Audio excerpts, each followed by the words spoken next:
I welcome all of you in this video lecture. This is lecture number 6 of surface chemistry. In our previous lecture, we had studied about the catalyst, the different types of catalysts, and the role of a catalyst in changing the rate of reaction and the activation energy of a chemical reaction. In this lecture, we'll be studying about catalysis. Catalysis क्या होता है and what are the different types of catalysis? Catalysis किसको बोलते हैं बेटा? You take into consideration a chemical reaction which is taking place और उस chemical reaction में आप catalyst का use कर रहे हैं. You are carrying out a chemical reaction और chemical reaction में आप catalyst का use कर रहे हैं. You, for example, if we have a chemical reaction taking place between A and B, there is a chemical reaction taking place between these two and they form some product P. अब इस A और B का जब conversion होगा P में products में, आप इसमें एक catalyst use कर रहे हैं. So this reaction takes place in presence of a catalyst.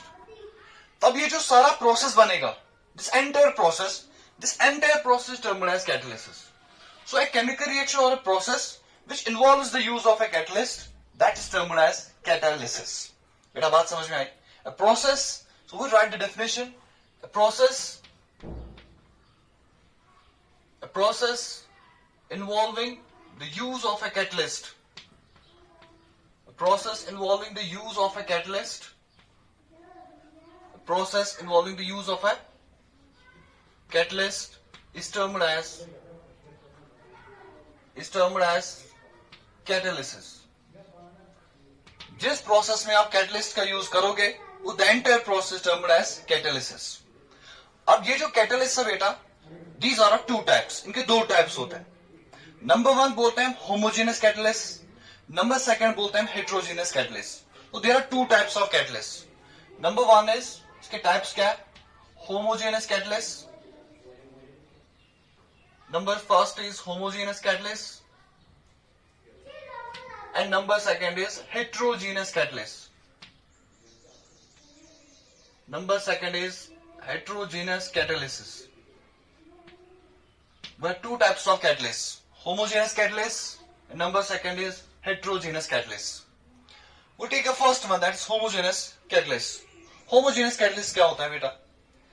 अब मान लो आपके पास एक reaction system है. If reaction system is this, ये A आपके पास, it is in gaseous phase. Reactant is A, it is in gaseous phase plus, and the reactant B, this is also in gaseous phase. अब ये product बना रहा है, that's P. Let this P be also present in the gaseous phase. अब इस reaction में हम use करेंगे बेटा catalyst. तो मैं catalyst को यहां पे लिखूंगा, this is catalyst. इस catalyst का भी कोई ना कोई phase होगा. अगर reactants का जो phase है, अगर catalyst भी उसी phase में present होगा, ये रिएक्टेंट्स का जो फेज है it is in gaseous phase और इस कैटलिस्ट का जो फेज होगा it is also gaseous phase. अगर कैटलिस्ट उसी फेज में प्रेजेंट होगा जिस फेज में रिएक्टेंट्स प्रेजेंट होंगे, then you call such a catalyst as homogeneous catalyst. Homogeneous catalyst क्या होता है? A catalyst which is present in the same phase as that of reactants, it's termed as a homogeneous catalyst. अब इस पूरी process का जो नाम होगा it is termed as homogeneous catalysis. So we write, if the catalyst is present in the same phase, if the catalyst, you write this down, if the catalyst is present in the same phase,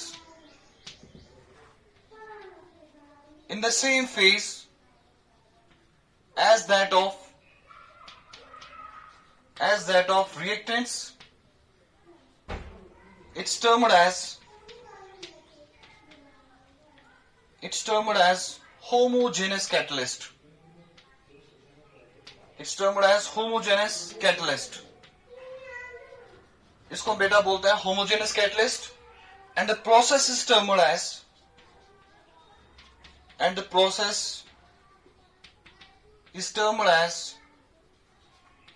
homogeneous catalysis. And the process is termed as homogeneous catalysis. इस process को हम बेटा बोलेंगे homogeneous catalysis. तो simple में हमने बात ये बोली, अगर कैटलिस्ट उसी फेज में प्रेजेंट होगा जिस फेज में रिएक्टेंट्स प्रेजेंट है, we call such a catalyst as homogeneous catalyst. इसको हम होमोजेनस कैटलिस्ट बोलेंगे और इस पूरी प्रोसेस का जो नाम होगा it is termed as homogeneous catalysis. तो दिस इज फर्स्ट पार्ट. अब मैं बेटा इसके एग्जांपल्स दिखाऊंगा. मैं इसके एग्जाम्पल लिखूंगा। फॉर एग्जाम्पल हम लेंगे बेटा oxidation of sulphur dioxide to sulphur trioxide. Oxidation of sulphur dioxide to sulphur trioxide in presence of nitric oxide NO will act as a catalyst। तो हम रिएक्शन को ऐसे लिखेंगे बेटा SO2 प्लस O2। SO2 इन gaseous form, gaseous phase में, oxygen भी gaseous phase में, ये दोनों आपस में रिएक्शन करेंगे इन presence of nitric oxide which is also a gas. Reactants gaseous phase में, कैटलिस्ट भी गैसियस फेज में। इस कैटलिस्ट को हम बोलेंगे होमोजेनस कैटलिस्ट। इस प्रोसेस का नाम बोलेंगे होमोजेनस कैटालिसिस। तो ये बनाएगा बेटा सल्फर ट्राइऑक्साइड। इसको बेटा बोलोगे आप, ये जो रिएक्शन है this is an example of homogeneous catalyst. Reactant उसी फेज में, कैटलिस्ट उसी फेज में जिसमें रिएक्टेंट्स प्रेजेंट है, homogeneous catalyst. Entire process termed as homogeneous catalysis. दूसरा एग्जांपल, ये तो फर्स्ट एग्जांपल था। Second example, acid catalyzed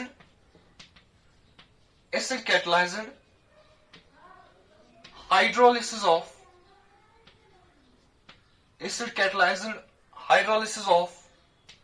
ethyl acetate। acid catalyzed hydrolysis of ethyl acetate।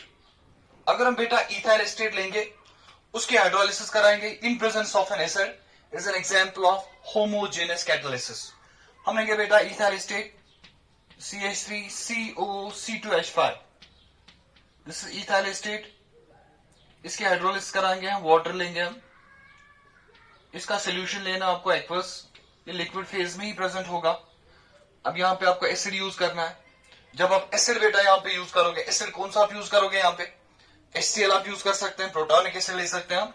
तो अगर आप H प्लस लिखोगे, यहाँ पे H प्लस आएगा फ्रॉम HCl, और ये जो H प्लस होगा ये भी होगा इन एक्वस फॉर्म। सो ये भी लिक्विड स्टेट में होगा, ये भी लिक्विड स्टेट में, ये भी लिक्विड स्टेट में होगा। We call this catalyst as homogeneous catalyst. तो इस पूरी प्रोसेस का नाम हम बोलेंगे होमोजेनस कैटलिस्ट। अब इसमें जो प्रोडक्ट बनेगा, प्रोडक्ट इज CH3COOH, उसको भी एक्वस लिखोगे, प्लस C2H5OH, इसको भी बेटा हम एक्वस लिखेंगे। सो this is an example of homogeneous catalyst.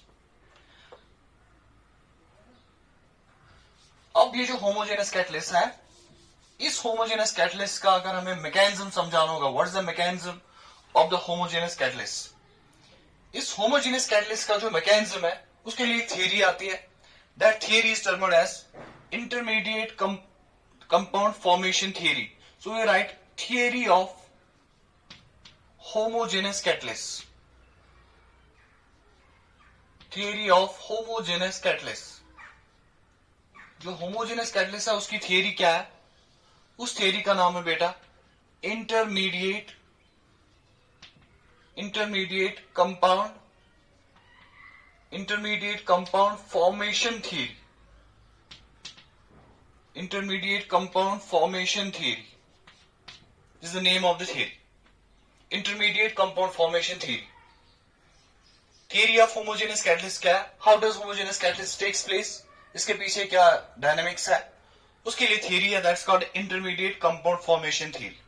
देख लो बेटा इंटरमीडिएट कंपाउंड फॉर्मेशन थियरी क्या कहता है। इंटरमीडिएट कंपाउंड फॉर्मेशन थियरी कहता है कि जो रिएक्टेंट होता है वो पहले कैटलिस्ट के साथ कंबाइन होगा। Reactant combines with the catalyst. जब वो कैटलिस्ट के साथ कंबाइन होगा, पहले रिएक्टेंट जब कैटलिस्ट के साथ कंबाइन होगा, इट फॉर्म्स एन इंटरमीडिएट, एक इंटरमीडिएट बनाएगा। वो जो इंटरमीडिएट होगा या तो वो अकेले ऐसे ही डिकम्पोज होगा, और अगर और कोई रिएक्टेंट प्रेजेंट है, it may combine with another reactant to form the final product with the release of the catalyst. हमने पिछले लेक्चर में बोला था कि जब भी एक केमिकल रिएक्शन होता है उसमें जो कैटलिस्ट होता है इट इज रिजेनरेटेड। कैटलिस्ट कभी भी कंज्यूम नहीं होता है रिएक्शन में। तो ये थियरी क्या कहता है, reactant combines with catalyst to form an intermediate. Intermediate या तो ऐसे डिकम्पोज होगा और it may combine with another reactant to form the product with the release of the catalyst. तो इस थियरी को मैं बेटा ऐसे लिखूंगा, इंटरमीडिएट कंपाउंड फॉर्मेशन थियरी। हम ऐसे लेंगे बेटा, हमारे पास एक रिएक्टेंट है, उसको मैं लिखूंगा reactant 1 it combines with the catalyst. जो रिएक्टेंट होगा ये कैटलिस्ट के साथ कंबाइन होगा and then it forms an intermediate. ये एक इंटरमीडिएट होगा, ये इंटरमीडिएट बनाए। अब जो इंटरमीडिएट होता है ये उनका लाइफ टाइम शॉर्ट होता है, they are not highly stable, they are less stable. तो लेस स्टेबल होने की वजह से ये इंटरमीडिएट जो होगा, this intermediate it will combine with another reactant.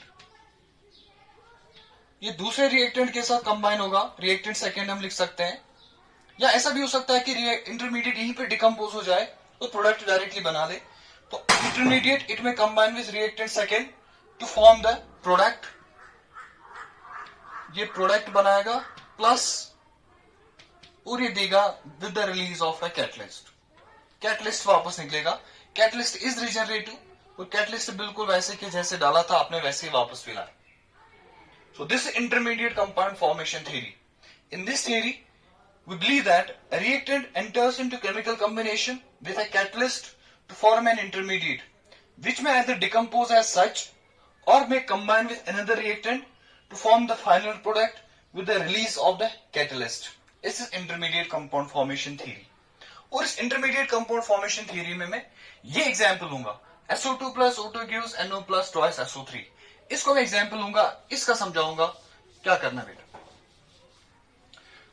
देख लो बेटा, ये this reaction is an example of homogeneous catalyst. अब इस रिएक्शन में देखो बेटा, इस रिएक्शन में SO2 रिएक्टेंट है, O2 रिएक्टेंट है, जो SO3 है इट इज प्रोडक्ट और NO इज ए कैटलिस्ट। इस रिएक्शन के अगर हम मैकेनिज्म देखेंगे तो मैं इसका स्टेप 1 देखूंगा, इसका जो स्टेप 1 होगा। स्टेप 1 में क्या होगा, जो ये कैटलिस्ट होगा NO, this catalyst NO it combines with O2। ये O2 के साथ कंबाइन हो जाता है, O2 is a reactant. This NO it combines with O2, ये O2 के साथ कंबाइन हो जाता है and it forms NO2, ये बनाता है बेटा NO2। अब आप बेटा बताइए, ये जो NO2 है, is this NO2, क्या ये NO2 इस रिएक्शन में कहीं पे है? यहां पे भी नहीं है, यहां पे भी नहीं है, ये भी नहीं है, प्रोडक्ट भी नहीं है। इसका मतलब ये जो NO2 यहां पे बना, this NO2 is formed as intermediate। ये जो NO2 यहां पे बना, this is intermediate। This is some species which which is not present in the final equation of the reaction। ये इसमें present ही नहीं है, which means this is an intermediate। ये आपके पास क्या था बेटा, this was catalyst, और ये क्या आपके पास बेटा, this is reactant। ये reactant है आपके पास। अब स्टेप सेकंड में क्या होगा, स्टेप सेकंड में अब बताओ बेटा, स्टेप सेकंड में क्या होगा, इंटरमीडिएट स्टेप सेकंड में खत्म होगा या नहीं होगा। सेकंड स्टेप में इंटरमीडिएट रिएक्टेंट के साथ कंबाइन होगा, it will give the product with the release of the catalyst।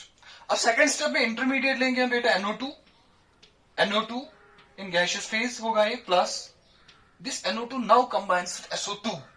ये जो NO2 यहां पे बना it will combine with SO2, ये SO2 के साथ कंबाइन होगा, SO2 के साथ कंबाइन होके it gives SO3।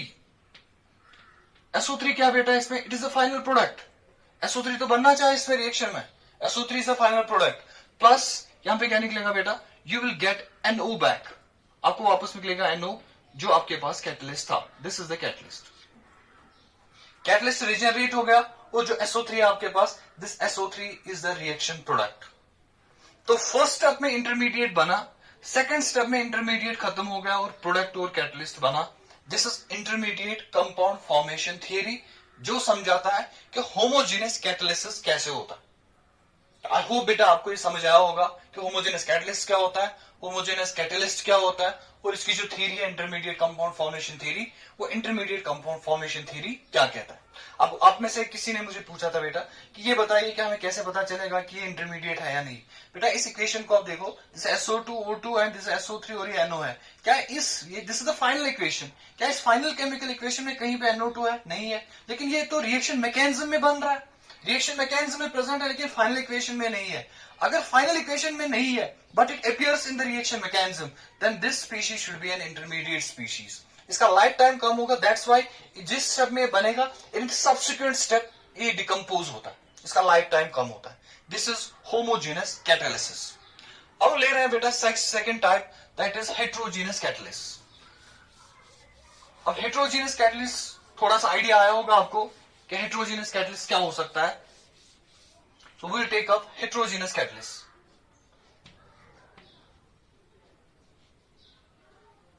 Heterogeneous catalyst. Heterogeneous catalyst क्या होता है? हमें पहले समझना है कि हेट्रोजेनस कैटलिस्ट क्या होता है। तो वही प्रोसेस हम लेंगे again, A in gaseous phase plus B is also in gaseous phase. These are two reactants which combined form some product P. P को भी मानूंगा मैं इन gaseous phase। अब इसमें बेटा इस प्रोसेस में हम कैटलिस्ट यूज करेंगे, तब हम इस पूरी प्रोसेस को बोलेंगे कैटालिसिस। अगर हम कैटलिसिस में यूज करेंगे, late this be the catalyst, ये कैटलिस्ट होगा और इस कैटलिस्ट का कोई ना कोई फेज होगा। अब अगर मैं इस कैटलिस्ट का फेज रखूंगा गैसियस फेज, विच मीन्स तब ये बनेगा होमोजेनस कैटलिस्ट। अब हमें क्या करना है, इस कैटलिस्ट का जो फेज होगा वो रिएक्टेंट जैसा नहीं होना चाहिए। If the catalyst is present in different phase, मैं इसको सॉलिड फेज में लूंगा। If catalyst is present in a different phase than the reactants, then we call this catalyst as heterogeneous catalyst, and we call this entire process as heterogeneous catalysis. इसको हम बोलेंगे heterogeneous catalyst. So you write if the catalyst is present, if the catalyst is present in different phase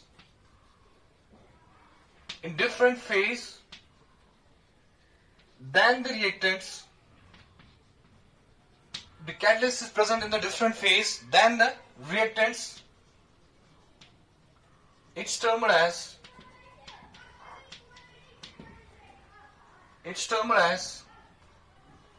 क्या बोलेंगे बेटा इसको, heterogeneous catalyst। It's termed as heterogeneous catalyst।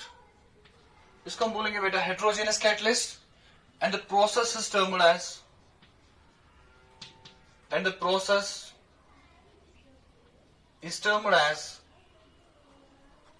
heterogeneous catalysis, and the process termed as heterogeneous catalysis। अगर catalyst present है different physical state में या different phase में then the reactants, तब हम इसको बोलते हैं हेट्रोजेनस कैटलिस्ट, और इस पूरी प्रोसेस को बोलते हैं बेटा हेट्रोजेनस कैटालिसिस। और इसमें लिखेंगे बेटा हम एग्जांपल, फॉर्मेशन ऑफ अमोनिया,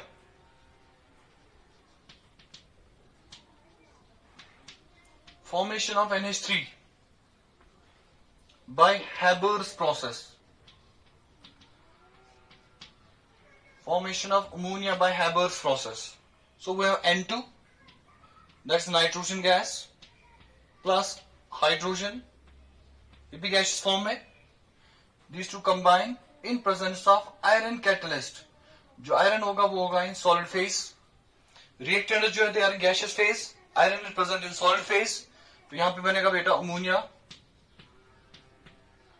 तब हम इस कैटलिस्ट को बोलेंगे हेट्रोजेनस कैटलिस्ट, एंड जो पूरी प्रोसेस होगी उस प्रोसेस को बोलेंगे बेटा heterogeneous catalysis. We have N2, we have 3 times H2 in presence of iron catalyst which is in solid form. It is a heterogeneous catalyst. The entire process is termed as heterogeneous catalysis. दूसरा लेंगे हम example बेटा, oxidation of sulfur dioxide to sulfur trioxide। इससे पहले जो हमने किया था होमोजेनस कैटलिस्ट में, वहां पे हमने NO यूज किया था, नाइट्रिक ऑक्साइड। और यहां पे क्या करेंगे हम बेटा, oxidation of sulphur dioxide to sulphur trioxide इन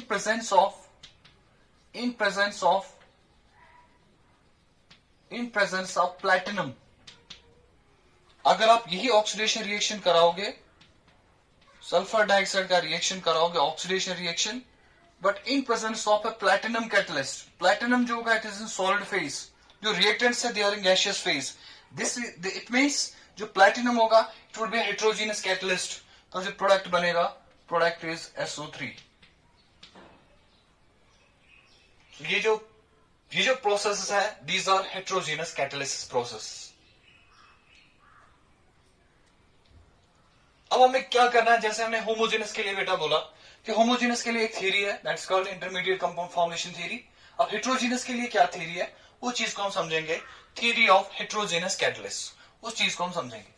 इसके पीछे थ्योरी क्या है जो हमें समझाएगा कि इसका मैकेनिज्म क्या है, how does this process takes place. So we'll write theory of heterogeneous catalyst. यहीं पे लिखूंगा बेटा theory of heterogeneous catalyst. जो हम theory पढ़ने वाले हैं that's called modern adsorption theory. Modern adsorption theory. जो theory हम पढ़ने वाले हैं जो एक्सप्लेन करेगा heterogeneous adsorption को, it's called modern adsorption theory. हम इस heterogeneous catalyst को और एक नाम भी बोलते हैं, it's called surface catalyst. इसको हम बेटा नाम बोलते हैं दूसरा surface catalyst. Surface catalyst. अब देखो बेटा क्या, there are two theories जो डील करते हैं विथ एड्सॉर्प्शन के रिलेटेड जो थ्योरीज है जो डील करते हैं with catalyst. Number one is called intermediate compound formation theory, इससे पहले हमने देखा. Number second theory is that's called, there are two types of theories, one is called old adsorption theory. Old adsorption theory, old adsorption theory क्या कहता है? Intermediate compound formation देख लिया, old adsorption theory के बारे में सुन लो कि रिएक्टेंट जो होता है वो एड्सॉर्ब होता है on the surface of the catalyst. Reactant जो होगा वो एड्सॉर्ब होगा on the surface of catalyst. अब जब रिएक्शन एब्जॉर्ब होगा on the surface of catalyst, this absorption is an exothermic phenomenon. इस एब्जॉर्प्शन में एनर्जी रिलीज होगी, वो जो एनर्जी रिलीज होगी according to old absorption theory, that energy is used to increase the rate of the reaction. वो जो energy वहां से निकलेगी वही किसके काम आएगा? To increase the rate of the reaction. That is old absorption theory. अब ये वाला जो थ्योरी है modern absorption theory, it's a combination of, ये बेटा होता है कॉम्बिनेशन ऑफ किसका? Combination of intermediate compound formation theory. It is a combination of intermediate compound formation theory and old adsorption theory. ये इन दोनों का बेटा कॉम्बिनेशन होता है. It's a combination of intermediate compound formation theory and old adsorption theory. इन दोनों का combination है. अब कॉम्बिनेशन में क्या बेटा, ये जो थ्योरी है this modern adsorption theory, it involves a total of 5 steps. It involves 5 steps. इसमें बेटा है टोटल 5 स्टेप्स. वो 5 स्टेप्स क्या है? वो 5 स्टेप्स आपको अच्छे से सीखना है, समझना. उसमें जो स्टेप नंबर 1 है, फर्स्ट स्टेप, अभी बेटा आप डायग्राम नहीं बनाएंगे, लास्ट में एक फ्लो डायग्राम बनाएंगे अच्छे से, लेकिन अभी नहीं. अब मान लो बेटा this is the surface of catalyst. This is the surface, ये आपके पास है बेटा, this is the surface of catalyst. ये कैटलिस्ट की सरफेस. इस सरफेस पे एड्सॉर्प्शन होना है. अगर आप, ये कैटलिस्ट है, this is solid catalyst. You understand this as a solid catalyst.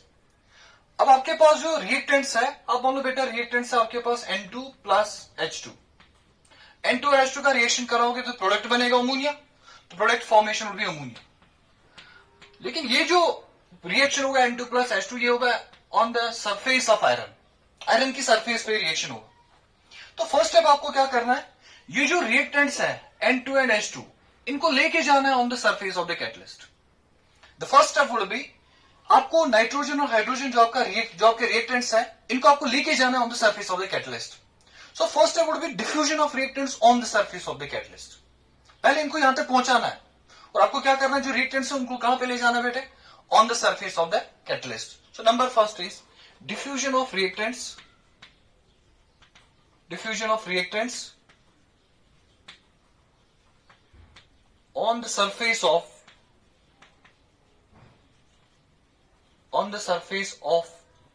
catalyst.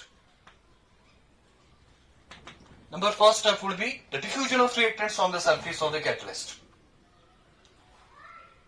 पहले रिएक्टेंट्स को डिफ्यूज करवाना on the surface of catalyst. जहां पे रिएक्शन को होना है उस सीट पे आपको पहले रिएक्टेंट्स को लेके जाना है, तो आपको रिएक्टेंट्स का डिफ्यूजन करना पड़ेगा on the surface of the catalyst. अब देखो बेटा, जैसे आप इनका डिफ्यूजन कराओगे, डिफ्यूजन होने के बाद क्या होगा, ये जो रिएक्टेंट्स होंगे इनका इस सरफेस पे होगा एड्सॉर्प्शन. ये जो रिएक्टेंट्स होंगे यहां पे होगा इनका adsorption. So second step would be adsorption of reactants on the surface of of a catalyst, of catalyst. तो सेकंड स्टेप में क्या होगा, पहले डिफ्यूजन करना आपने, उसके बाद इन रिएक्टेंट्स के जो मॉलिक्यूल्स होंगे उनका एड्सॉर्प्शन होगा on the surface of this catalyst. So adsorption is the second step. ये रिएक्टेंट मॉलिक्यूल्स होंगे. अभी आप डायग्राम बेटा नहीं बनाना, मैं इसका अच्छे से फ्लो डायग्राम बताऊंगा. So adsorption of reactants on the surface of the catalyst. अब रिएक्टेंट एड्सॉर्ब होगा on the surface of catalyst. अब देखो बेटा थर्ड स्टेप में क्या होगा. थर्ड स्टेप वुड बी, अब इस सरफेस पे जैसे एड्सॉर्प्शन होगा, एड्सॉर्प्शन के बाद वहां पे केमिकल रिएक्शन होगा.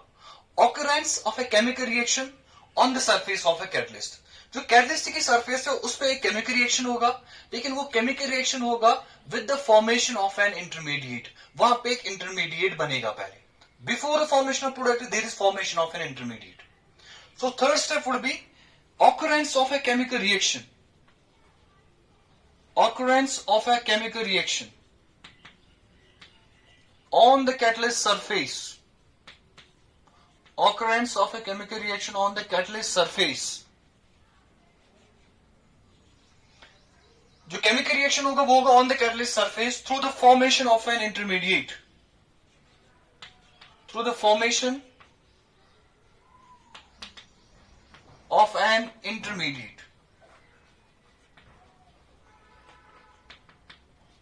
Through the formation of an intermediate. Catalyst की सरफेस पे केमिकल रिएक्शन होगा, लेकिन केमिकल रिएक्शन जब भी होगा वहां पे एक इंटरमीडिएट भी बनेगा पहले. So through the formation of an intermediate. So occurrence of a chemical reaction on the catalyst surface through the formation of an intermediate. This point number 3. अब बता बेटा, अगर केमिकल रिएक्शन हुआ, अपने माना केमिकल रिएक्शन हो गया, अब केमिकल रिएक्शन जब होगा what is the result? Result is the product. तो वहां पे प्रोडक्ट बनेगा, लेकिन जो प्रोडक्ट बनेगा वो कहां पे बनेगा? On the surface of the catalyst. Product is formed on the surface of the catalyst. If product is formed on the surface of catalyst, what is the next requirement? You need to dissolve these product molecules. आपको product जब यहां पे बनेगा वो भी absorb होगा on the surface of catalyst. आपको क्या करना है, वो जो प्रोडक्ट यहां पे एब्सॉर्ब होगा on the surface of catalyst, आपको उसका डिसॉर्प्शन करवाना पड़ेगा. So fourth step would be, fourth step में हम लिखेंगे बेटा डिसॉर्प्शन. फोर्थ स्टेप में हम लिखेंगे desorption. Desorption of products from the catalyst surface.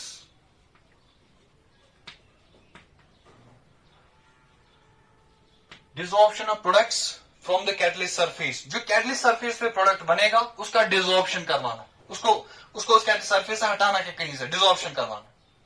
And जो फिफ्थ स्टेप होगा, पहले रिएक्टेंट को आपने डिफ्यूज करवाया, लाया सरफेस ऑफ कैटलिस्ट पे, रिएक्टेंट को डिफ्यूज करवाया. अब नर्शल में क्या हो रहा है, यहाँ पे केमिकल रिएक्शन हो रहा है और प्रोडक्ट बन रहा है. अब प्रोडक्ट का जैसे डिसॉर्प्शन होगा, जैसे डिसॉर्प्शन होगा, मान लो these are the dissolved product, ये डिसॉल्व्ड है अभी, you need to take it away for collection. आपको इस प्रोडक्ट को बाहर लेना है लास्ट में, और आपको इसको किसी कंटेनर में कलेक्ट करना है. That this be the product. So पहले आपने डिफ्यूजन करवाया on the surface of catalyst. The last step would be diffusion of products away from the surface of the catalyst. जो product dissolve हुआ उसको आपको लेना away from the surface of catalyst. So fifth step would be diffusion of products. Diffusion of products. और जो मैं write product bracket में लिख लेना as away from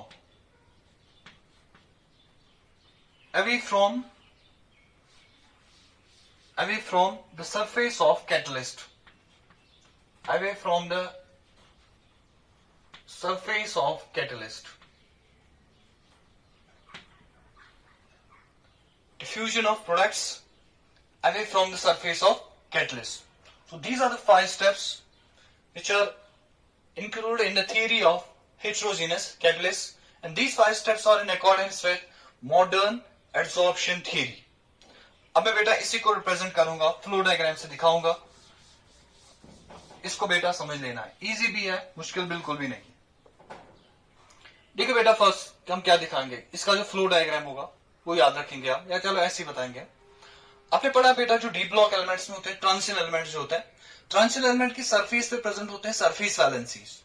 जो ट्रांजिशन मेटल्स होते हैं, यू टेक फॉर एग्जांपल निकल अगर हम लेंगे, वो हम कोई भी लेंगे बेटा ट्रांजिशन मेटल, इस सर्कल को मैं दिखा रहा हूं, this atom of transition metal. Let this be an atom of a transition metal. ये जो ट्रांजिशन मेटल होगा, ट्रांजिशन एलिमेंट्स जो होते हैं उनकी सरफेस पे होते हैं free valencies, that's why they act as catalysts because of these free valencies present on their surface. You understand this as a catalyst? और ये इस कैटलिस्ट की सरफेस वैलेंसी है, यहां से दिखा रहा हूं मैं। These are the surface valencies.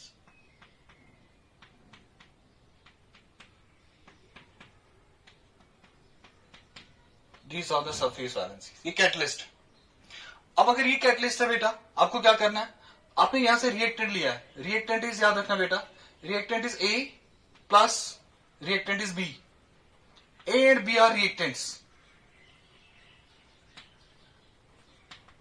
ये बेटा रिएक्टेंट्स। अब ये रिएक्टेंट्स ए और बी, और ये एक्ट करेगा as a catalyst. This is solid catalyst. अब पहला स्टेप मैंने आपको बोला है, आपको इसका डिफ्यूजन करवाना on the surface of catalyst. जैसे रिएक्टेंट्स का आप डिफ्यूजन कराओगे on the surface of catalyst, वहां पे डिफ्यूजन के बाद होगा एड्सॉर्प्शन। सो अगर यहां पे दिखाएंगे हम एरो करके, हम दिखाएंगे बेटा यहां पे जो फर्स्ट स्टेप होगा, यहां पे हम दिखाएंगे एड्सॉर्प्शन होगा। पहले तो डिफ्यूजन करवाना, डिफ्यूजन के बाद एड्सॉर्प्शन होगा, तो एड्सॉर्प्शन हम ऐसे दिखाएंगे।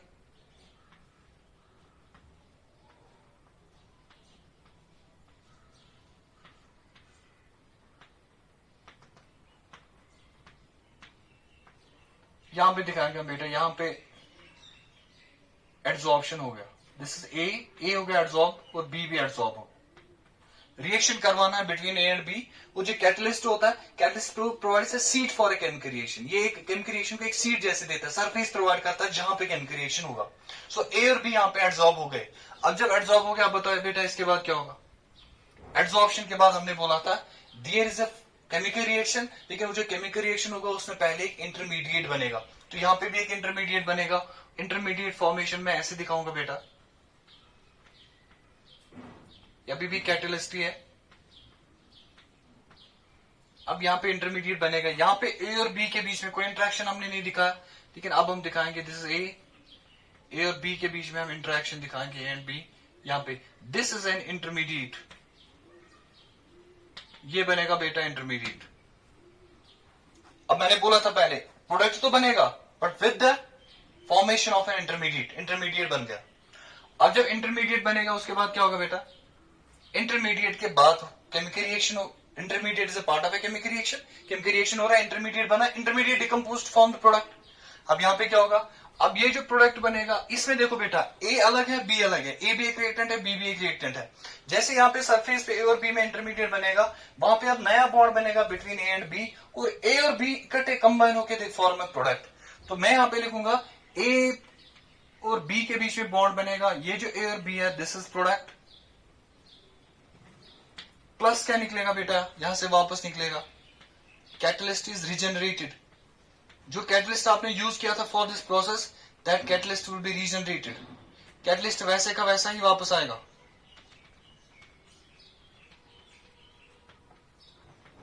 This is the catalyst. जो आपने पहले कैटलिस्ट यूज किया, वो कैटलिस्ट वापस आ गया। ये प्रोडक्ट है, this is catalyst.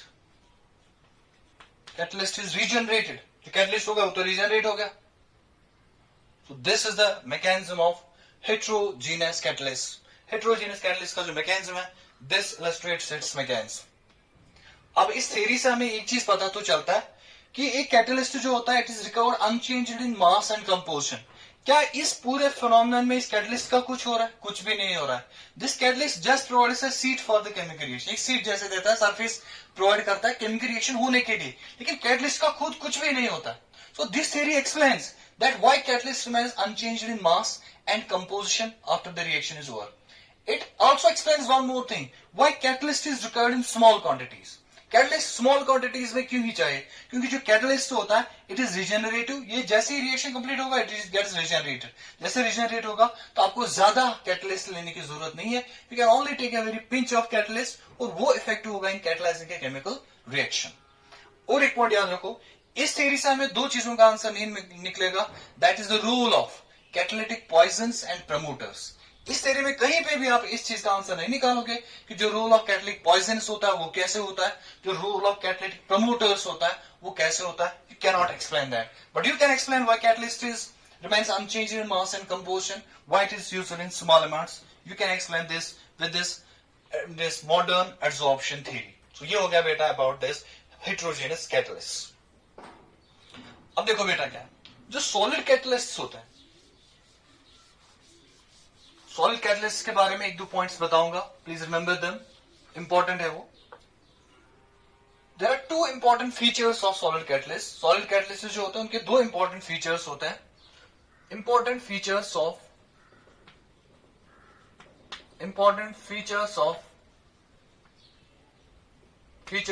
solid catalysts.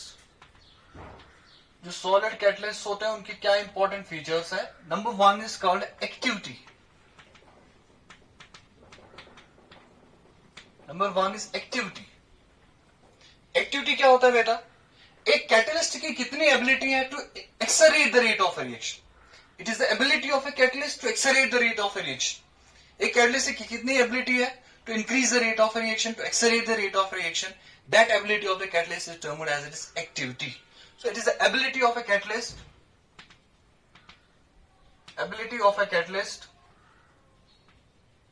To accelerate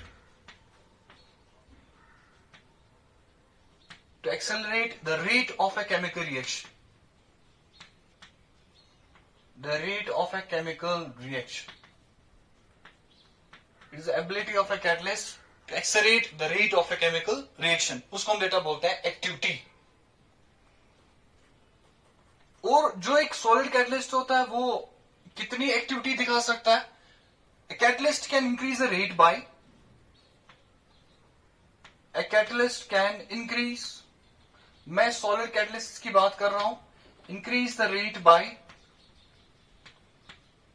10⁻10 times.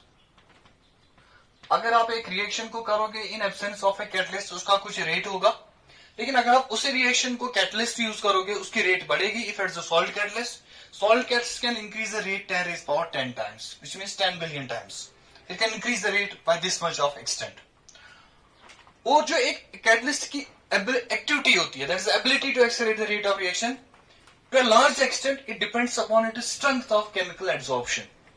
So you write the activity of a solid catalyst,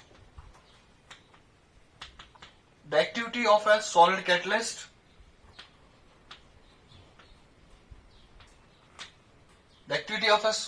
depends upon the strength of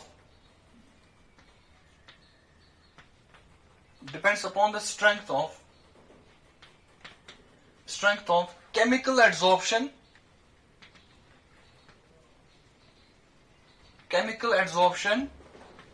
to a large extent.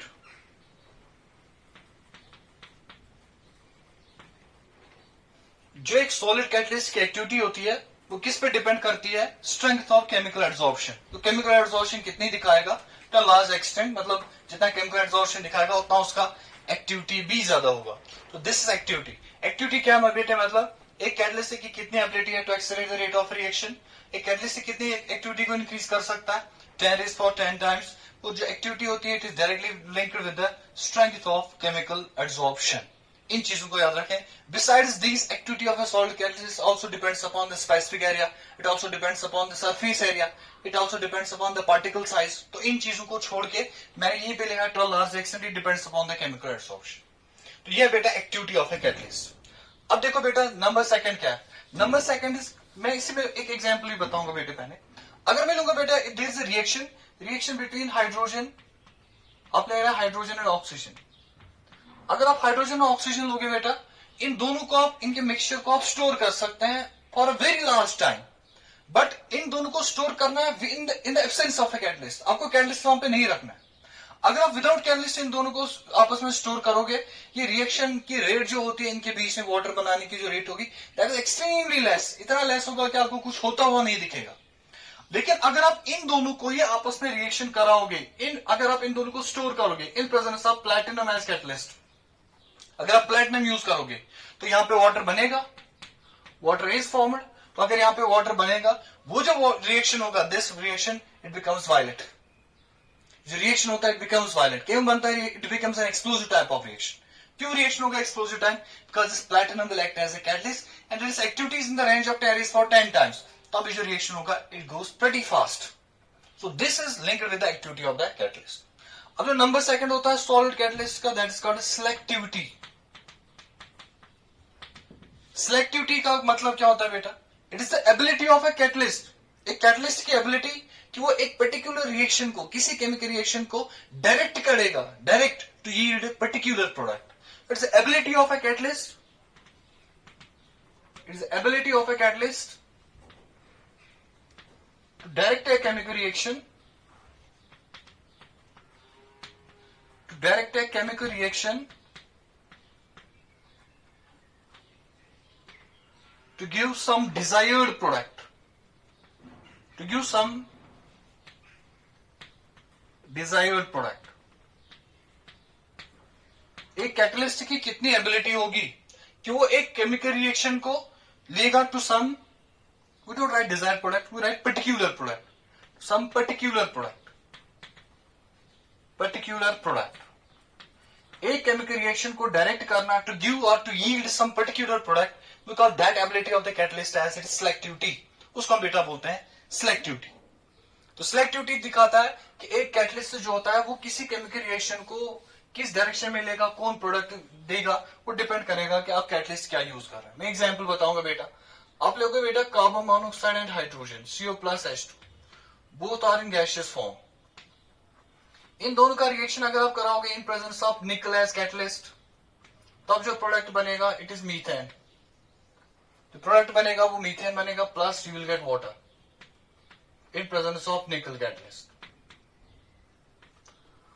अगर आप निकल कैटलिस्ट यूज करोगे, carbon monoxide और use करोगे बेटा क्या, carbon dioxide and carbon monoxide and hydrogen in presence of nickel catalyst, product formed is methane and water.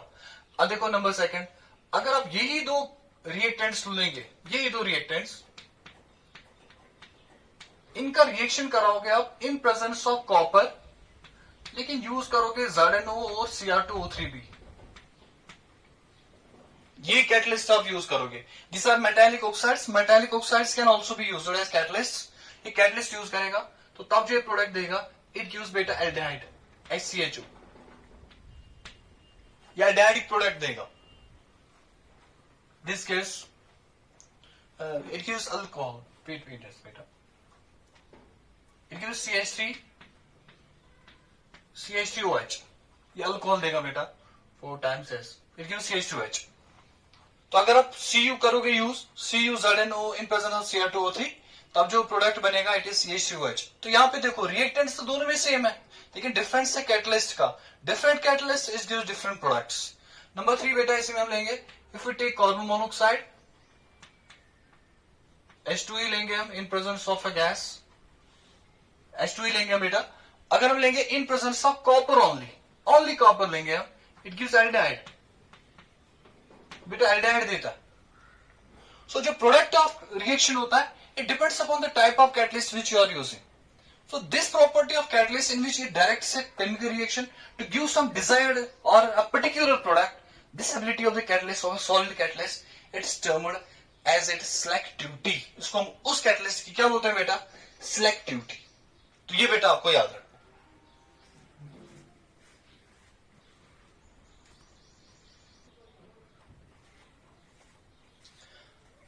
हमें जो बेटा अब देखना है, हमारा जो नेक्स्ट इसी कैटलिस्ट पार्ट में हमें पढ़ना बेटा जियोलाइट्स क्या होता है. जियोलाइट्स, जो जियोलाइट्स होते हैं इनको बोलते हैं शेप सिलेक्टिव कैटलिस्ट्स, और उनमें write as shape selective catalyst. These are shape selective catalysts. हमने बेटा जिनने बायो पढ़ा है उन्होंने एंजाइम्स के बारे में पढ़ा है. जो एंजाइम्स होते हैं दैट इज बायोलॉजिकल कैटलिस्ट. उन एंजाइम्स के सरफेस पे कैविटीज होते हैं, उन कैविटीज में प्रेजेंट होते हैं कुछ ग्रुप्स, जिन ग्रुप्स पे एक सबस्ट्रेट आता है और फिट हो जाता है उनमें. So some type that type of concept. तो अगर बेटा जियोलाइट्स आप देखोगे, जियोलाइट्स को बोलते हैं शेप सिलेक्टिव कैटलिस्ट. जियोलाइट्स पे एक्ट करेंगे एज कैटलिस्ट, लेकिन इनकी जो कैटालिटिक एफिशिएंसी है, जो इनका कैटालिटिक पावर है, वो जो कैटालिटिक एफिशिएंसी है, कैटालिटिक पावर होगा, वो डिपेंड करता है उनकी कैविटीज जो होते हैं, उन कैविटीज का साइज कितना होगा. वो जो रिएक्टेंट्स और प्रोडक्ट्स होंगे उनकी शेप्स क्या होंगे. उस पर डिपेंड करता है. That's we call them shape selective catalyst, और we may also refer to them as shape and size selective catalyst.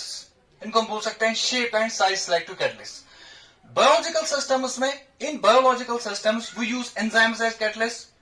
In inorganic chemistry, we use these zeolites as catalysts, which are shape and size selective catalysts.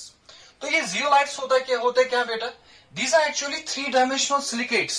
ये होते हैं three-dimensional silicates. उन silicates में हम क्या करते हैं? जहां पे सिलिकॉन प्रेजेंट होना चाहे, उस सिलिकॉन की जगह हम हटा लेते हैं, सिलिकॉन एटम को वहां पे लगाते हैं aluminium. In three-dimensional silicates, we remove some silicon atoms and replace them with aluminum atoms. We call such materials as zeolites. So zeolites are naturally occurring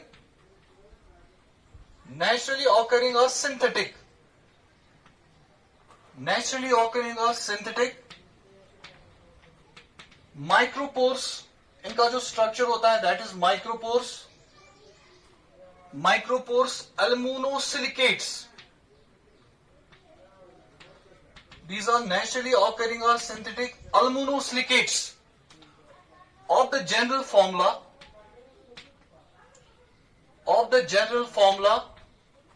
इनकी जो जनरल फॉर्मूला होगी, naturally occurring or synthetic micropores aluminosilicates of the general formula MX/N.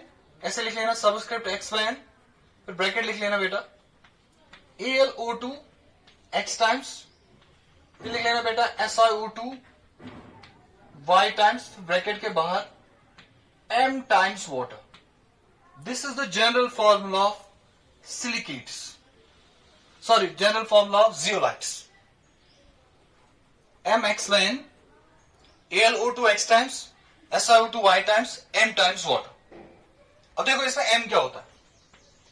M होगा, या तो होगा ये Na+, it may be K+, it may be Ca+2, like metal atoms.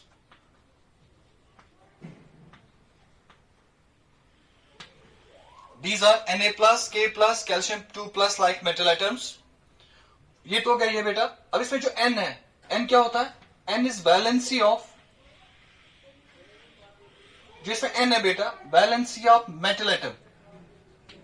जो metal atom है उसकी वैलेंसी कितनी है? This is the metal atom, इसकी वैलेंसी 1 होगी, इसकी वैलेंसी 1, इसकी वैलेंसी 2. सो एक्स और वाई तो आपको बेटा समझ में आएगा. X is number of AlO2 units, जो वाई है बेटा it is number of SiO2 units, ये डायरेक्टली दिखाता है. और जो M है इसमें, M क्या दिखाता है बेटा? Water of crystallisation. M दिखाएगा बेटा नंबर ऑफ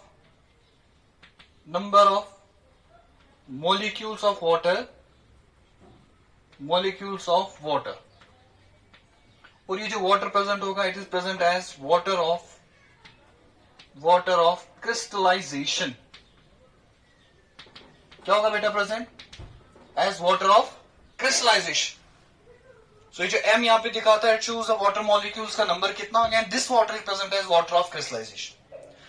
अब देखो बेटा हम क्या करते हैं, अगर हमें इन जियोलाइट्स को यूज करना है एज कैटलिस्ट, हम इस जियोलाइट को पहले हीट करते हैं इनटू वैक्यूम. अब बेटा मान लो दिस इज अ जियोलाइट, ये जियोलाइट है. इस जियोलाइट को हमें क्या करना है, हमें इसको हीट करना है. इसको हम हीट करते हैं इन वैक्यूम. जब इसको हम हीट करते हैं इन वैक्यूम, यहां से क्या होता है, it lose its water of crystallisation. ये अपने वाटर ऑफ क्रिस्टलाइजेशन को लूज करेगा. हमें जियोलाइट को यूज करना है एज ए कैटलिस्ट, इसको एज ए कैटलिस्ट यूज करना है. कैटलिस्ट यूज करने का तरीका क्या है, हम पहले इसको वैक्यूम में हीट करते हैं. जब वैक्यूम में इसको हीट करेंगे, it loses water of crystallisation. So it lose water of crystallisation. ये लूज करेगा बेटा water of crystallisation. When it lose water of crystallisation, तब ये जो एल्यूमिनोसिलिकेट होगा, या ये जो बेटा होगा प्रेजेंट होगा जियोलाइट, इस जियोलाइट में due to loss of water of crystallisation it becomes pores. ये बेटा बन जाता है पोर्स. ये वाटर ऑफ क्रिस्टलाइजेशन यहां से लूज हो गया, तो लूज होने के बाद इट बिकम्स पोर्स. ये पोर्स बनेगा. और जो इसमें पोर्स क्रिएट होंगे, the pores which are created because of loss of water molecules, उन पोर्स का जो साइज होगा, साइज ऑफ पोर्स कितना होगा? Size of pores that would be in the range of 260 picometer to 740 picometer. इस रेंज में वो फॉल होता है। ये अल्मोनोसिलिकेट है, दिस इज जियोलाइट, ये जियोलाइट है बेटा। आपने इसको हीट किया, हीट करके क्या होगा, it lose water of crystallisation, it becomes pores. इसमें पोर्स कैविटीज क्रिएट होता है। उन कैविटीज को हम का जो साइज होता है, it range from 260 picometer to 740 picometer. अब जो ये जो दिखेगा ये वाला structure, pore structure, it looks like a honeycomb like structure. So इसलिए हम बोलते हैं this are, it is a honeycomb structure. ये पॉइंट याद रख लेना बेटा, they have honeycomb like structure, they are honeycomb like structure, they have honeycomb like structure. जो जियोलाइट्स होता है, when you heat them, their structure becomes honeycomb like structure. अगर honeycomb like structure बनेगा, अब इन pores का कुछ size भी है, अब वही रिएक्टेड मॉलिक्यूल, वही रिएक्टेंट्स और वही प्रोडक्ट्स, जो पहले हम रिएक्टेंट्स के बारे में बताएंगे, जो रिएक्टेंट इन पोर्स में इजीली एंटर भी होगा और इजीली निकल भी सकता है, उन्हीं रिएक्टेंट्स के बीच में जो रिएक्शन होगा उसको ये कैटालाइज कर सकता है। अगर उसका साइज ज्यादा होगा रिएक्टेंट का देन दिस, अगर साइज रिएक्टेंट का ज्यादा होगा देन दिस, तो वो उसकी कैविटी में नहीं जाएगा। अगर कैविटी में नहीं जाएगा तो वो इस रिएक्शन को कैटालाइज भी नहीं कर पाएगा। तो मैं कहूंगा इनकी वजह से जो कैटालिसिस होगी वो कैटालिसिस डिपेंड करेगी इनके पोर साइज पे, and it also depends upon the size of the reactant का साइज क्या होगा और रिएक्टेंट की शेप क्या होगी। Only those reactants which can easily enter in easily leave the pores, उन रिएक्टेंट्स के बीच में जो रिएक्शन होगा that reaction can be catalysed with the help of zeolites. वो जियोलाइट्स से कैटलाइज हो सकता है। तो जियोलाइट्स आर इनऑर्गेनिक। अब बेटा ऐसा मान लो जो शेप्स लाइक टू कैटलिस्ट होते हैं, they are shapes like to catalyst are enzymes. वो बायोलॉजिकल सिस्टम्स में, इन वो ऑर्गेनिक सिस्टम्स में होगा, ऑर्गेनिक में पढ़ते हैं बेटा। लेकिन जो ये वाले होते हैं, दिस जो जियोलाइट्स होते हैं, these are inorganic shapes like to catalyst. ये ऑर्गेनिक कंपाउंड्स नहीं होते हैं, दीज आर इनऑर्गेनिक कंपाउंड्स। तो इनके बारे में आप याद रखोगे, these are shapes like to. अब इसका एप्लीकेशन कहां पे हम यूज करते हैं, एप्लीकेशन याद रखोगे बेटा, you right they are used in petrochemical industries. They are used in petrochemical industries for cracking of hydrocarbons. 11th class में आपने पढ़ा होगा cracking process. For cracking of hydrocarbons and isomerization reactions. Cracking of hydrocarbons and isomerisation reactions. अगर आपको cracking of hydrocarbons करना होगा या isomerisation reactions करने होंगे in industries, their industrial importance zeolites की, तब आप यूज करेंगे बेटा जियोलाइट्स। और एक जियोलाइट आता है जो क्या करता है बेटा, जो अल्कोहल्स को डायरेक्टली कन्वर्ट करता है into gasoline which is petrol. Gasoline means petrol, तो पेट्रोल जो होता है बेटा, it is a mixture of hydrocarbons, mixture of hydrocarbons. ये इंपॉर्टेंट एप्लीकेशन याद रखना बेटा। अगर आपको अल्कोहल्स को डायरेक्टली गैसोलीन या पेट्रोल में कन्वर्ट करना है, तब आप यहां पे एक जियोलाइट यूज करोगे, उसको बोलते हैं बेटा ZSM5। ZSM5 क्या करता है, ये अल्कोहल्स को डायरेक्टली किसमें कन्वर्ट करता है, पेट्रोल में। And petrol is a mixture of hydrocarbons. और यहां पे अल्कोहल्स का क्या होगा कि पेट्रोल में कन्वर्ट होगा, हम अल्कोहल्स का यहां पे करते हैं बेटा with the help of zeolite, these alcohols undergo dehydration process. जो अल्कोहल्स होते हैं इनका डिहाइड्रेशन होता है, वो डिहाइड्रेशन होकर क्या बनाता है बेटा, mixture of hydrocarbons, we call this petrol. So ZSM5 is a zeolite which is used for direct conversion of alcohols into petrol by dehydration process. अब ZSM5 क्या होता है बेटा, इसको याद रख लेना, ZSM5 you write zeolite sieve, SIEV of molecular porosity 5. ZSM5 means zeolite sieve of molecular porosity 5, इसको बोलते हैं ZSM5. So ये बेटा आप याद रखोगे, zeolites can be also used as catalyst. Their catalytic efficiency depends upon the pore size. उनके pore size पे जो reactant आएगा उसकी shape और size क्या होगी उस पे, that's why they are called shape and size like to catalyst. इसमें इंपॉर्टेंट चीज क्रैकिंग ऑफ हाइड्रोकार्बन्स और आइसोमराइजेशन रिएक्शंस में, एंड ZSM5 किसके काम आएगा, अल्कोहल्स को डायरेक्टली कन्वर्ट करना किन में बेटा, पेट्रोल में। तो this is the catalysis part of the chapter. इस चैप्टर में आगे जो हमारा नेक्स्ट लेक्चर होगा that would be based on enzyme catalyst, enzymes और एंजाइम्स कैटलिस्ट कैसे करते हैं, एंजाइम्स की कैटलिस्ट एफिशिएंसी किस पे डिपेंड करेगी, और एंजाइम्स का जो मोड ऑफ एक्शन होगा वो कैसे होता है, mode of action, that would be our next lecture. Till then बेटा, wish you all the very best, wait for the next lecture. Thank you so much.